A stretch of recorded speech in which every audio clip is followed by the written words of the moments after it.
Macbeth was written by William Shakespeare in 1606. It was published in 1623 in a book called The First Folio.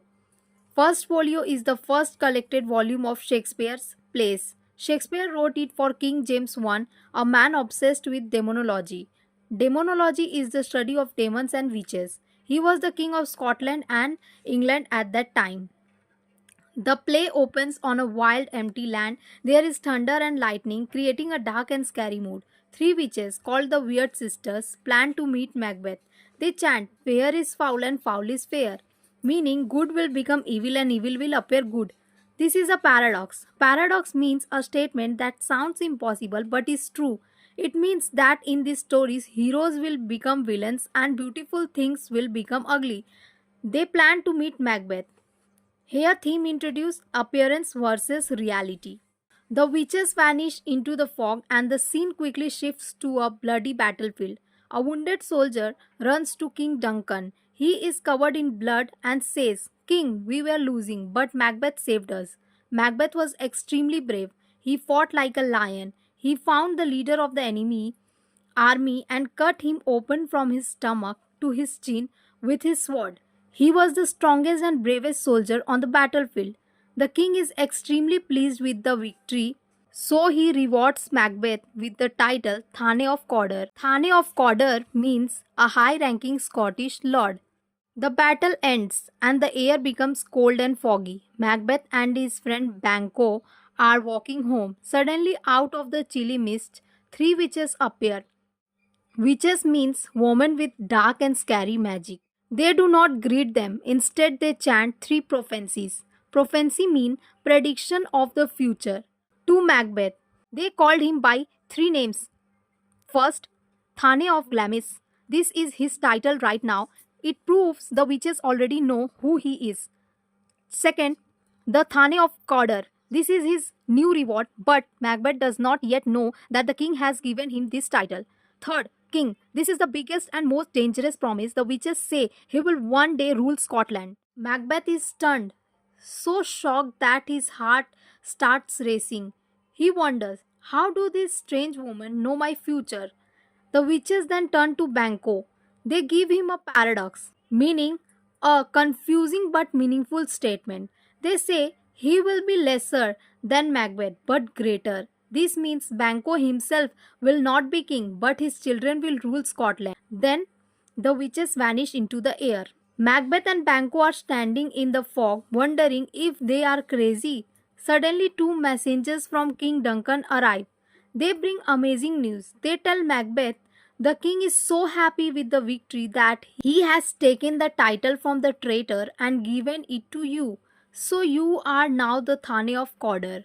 Here theme introduced is fate versus free will. Macbeth feels terrified yet excited. He thinks the witches were right. If the first two prophecies came true, maybe I must become king. This is the moment when ambition, meaning a hungry desire for power, begins to poison his heart. Macbeth and Banquo go to see King Duncan. The king is extremely happy. He hugs Macbeth and thanks him for saving Scotland. Then the king makes a shocking announcement: "My son Malcolm will be the next king after me." Macbeth is deeply shaken. He realizes that if Malcolm is the heir, Macbeth can never become king legally. Now Macbeth has two choices: give up his dangerous dream of becoming king or remove the king and his son. He looks at the sky and whispers, "Star, hide your fires, let not light see my black and deep desires." Meaning, he asks for complete darkness so that no one, not even the stars in heaven, can see the evil murder plan growing in his heart. Macbeth sends a letter to his wife. He tells her about the witches and his new title. He calls her his dearest partner of greatness, showing that they are equal partners in ambition. Lady Macbeth reads the letter. She is happy but worried. She says Macbeth is too full of the milk of human kindness. Meaning of this line? He is too kind and gentle to commit murder. She decides she must pour her spirits in his ear. Meaning, manipulate and encourage him to do evil. A messenger arrives and say, "The king is coming to our castle tonight." Lady Macbeth sees the perfect chance. She prays to dark spirits, "Unsex me here," meaning she asks to lose her womanly kindness and be filled with pure cruelty from head to toe so she can be cold-hearted monster. Macbeth returns home looking nervous. Lady Macbeth tells him that the king must never see tomorrow's sun. She gives her famous advice: look like the innocent flower but be the serpent under it, meaning act kind and welcoming but hide deadly intentions, and leaves him alone to prepare. The castle becomes silent. The torches flicker. Macbeth is now standing in the dark hallway. The king is asleep upstairs. The world is so quiet that Macbeth can hear his own heart beating.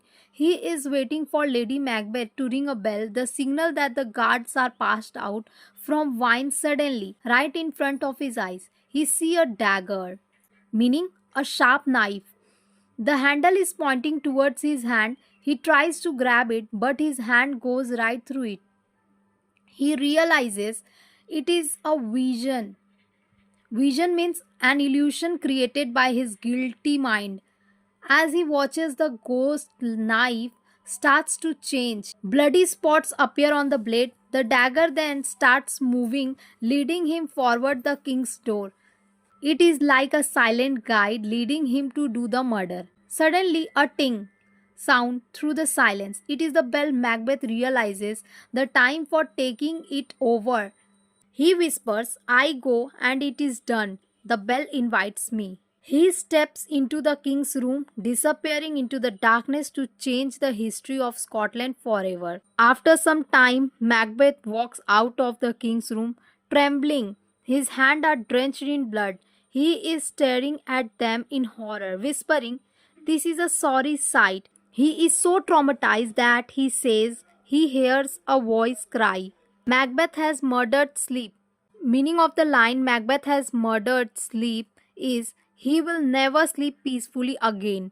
Lady Macbeth notices something terrible. Macbeth is still holding the bloody dagger. He was supposed to leave them with the guards to frame them, but he was too scared to stay in the room. Macbeth is paralyzed. He says, "I am afraid to think what I have done." Lady Macbeth calls him a coward, snatches the daggers from his hands, and goes back into the room herself. She smears the blood on the sleeping guards to make them look like the killers. While she is gone, a loud knock knock begins at the castle gate. A drunken porter opens the gate, joking that he is the gatekeeper of hell.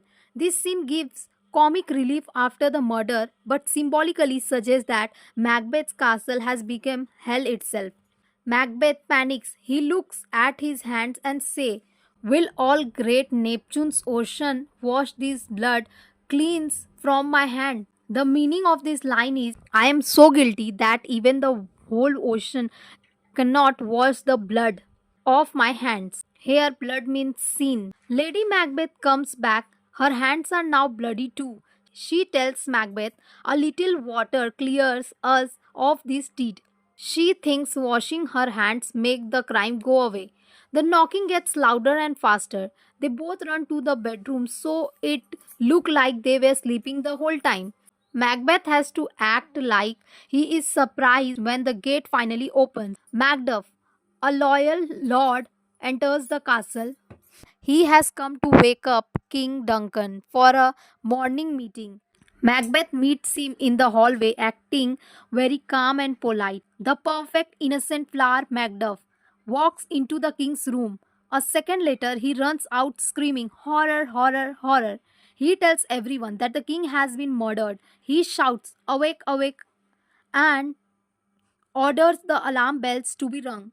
Macbeth and Lady Macbeth pretend to be shocked. Lady Macbeth even fakes a faint. to distract people. Macbeth rushes into the king's room and kills the two guards who were supposed to be protecting the king. Why he does this? Because he says he was too angry to let them leave, but he actually did it to shut them up so they couldn't say they were innocent. The king's sons, Malcolm and Donalbain, are terrified. They whisper to each other. There are daggers in men's smiles. They realize that whoever killed their father is probably going to kill them next.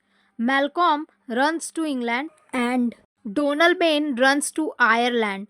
Because the sons ran away, people think they were the ones who paid the guards to kill the king. Since the sons are gone, Macbeth is chosen to be the new king of Scotland. Now that Macbeth is king, he is still afraid. He remembers the witches said Banquo's children would be kings, not his. To stop this, Macbeth hires killers to murder Banquo. Banquo is killed, but his son Fleance escapes. Macbeth holds a big feast for all the lords. He is acting happy and powerful, but as he goes to sit down in his royal chair, he sees something terrifying. The ghost of Banquo is sitting in his seat. The ghost is covered in blood and staring at Macbeth. Here, the thing is that only Macbeth can see the ghost. To everyone else, the chair looks empty. Macbeth loses his mind. He starts shouting and pointing at the empty chair, saying, "Thou canst not say I did it." Meaning of this line, you can't prove I killed you. He looks like a madman in front of all the important lords. Lady Macbeth tries to save the situation. She tells the guests, "Don't worry, the king has had these fits since he was a child. Just ignore him." She whispers to Macbeth, "Are you a man?" to try and snap him out of it. The ghost appears and disappears twice. Macbeth is so shaken that he can't stop shouting. Lady Macbeth finally tells all the lords to leave immediately. The party is ruined, and the lords now suspect that king is crazy and a murderer. Macbeth is now desperate and terrified. He goes back to find the witches in a dark cave. They are dancing around a cauldron, meaning a boiling pot, filled with disgusting things like eyes of newt and toes of frog. When they see Macbeth coming, they say the famous line, "By the pricking of my thumbs, something wicked this way comes." They are calling Macbeth the wicked things. Macbeth demands to know his future instead of talking. The witches use magic to show him three apparitions. Apparitions means ghostly statues rising out of the pot. The first warning, an armed head means a head in a helmet appears and says, "Beware Macduff." Meaning of this line is Macduff is his biggest enemy. Macbeth thought, okay, I'll just kill Macduff's family to be safe. Second, the fake safety. A bloody child appears. It tells him, "None of woman born shall harm Macbeth." Meaning of this line is no man born from a woman can kill you. The result is that Macbeth feels invincible. Invincible means too powerful to be hurt. He thinks since every man is born from a woman, no one can kill me. He decides he doesn't need to fear anymore. Third, the impossible sign. A child wearing a crown and holding a tree appears. He says Macbeth will stay king until great Birnam woods to high Dunsinane hills shall come against him. Meaning of this line, the forest must move to your castle before you can be defeated. The result is that Macbeth laughs. He says that will never be. That's impossible. He thinks trees can't walk, so he believes he will be king forever. Macbeth asks one last thing. Will Banquo's child be kings? The witches show him a line of 8 kings. They all look like his dead friend Banquo. At the end, the ghost of Banquo appears, covered in blood and smiling. The meaning is that Macbeth realizes that even though he killed Banquo, his family will still rule Scotland for hundreds of years. His own family will have nothing. The witches vanish, means disappear into the thin air. Macbeth is so angry that he decides to act fast. Since he can't find Macduff, who ran away to England, Macbeth decides to kill Macduff's innocent wife and children. He has become a total tyrant. Tyrant means a cruel, evil ruler. At the beginning, Macbeth needed Lady Macbeth to push and guide him towards murder, but now he plans and orders killing on his own without guilt or hesitation, clearly showing how power has completely corrupted him. Macbeth is inside his castle feeling invulnerable. Invulnerable means impossible to hurt because of the witch's proficiencies. But suddenly, a terrified messenger runs in. He says the Birnam Woods is moving towards the castle. The reality is that the enemy soldiers, led by Macduff and Malcolm, are cutting down tree branches and carrying them as a camouflage. Camouflage means a disguise to hide their numbers. Macbeth realizes the witches tricked him. He screams, liar and slave, but he knows the impossible sign has come true. In the middle of the war, a loud cry of woman is heard. A doctor tells Macbeth that the queen is dead. She couldn't handle the remorse. Remorse means deep guilt and killed herself. Macbeth is so cold that he did not cry at once but says she should have died hereafter. Means she would have died eventually. He gives a famous speech saying, life's but a walking shadow. Meaning of this line is human existence is insubstantial, brief, and ultimately meaningless.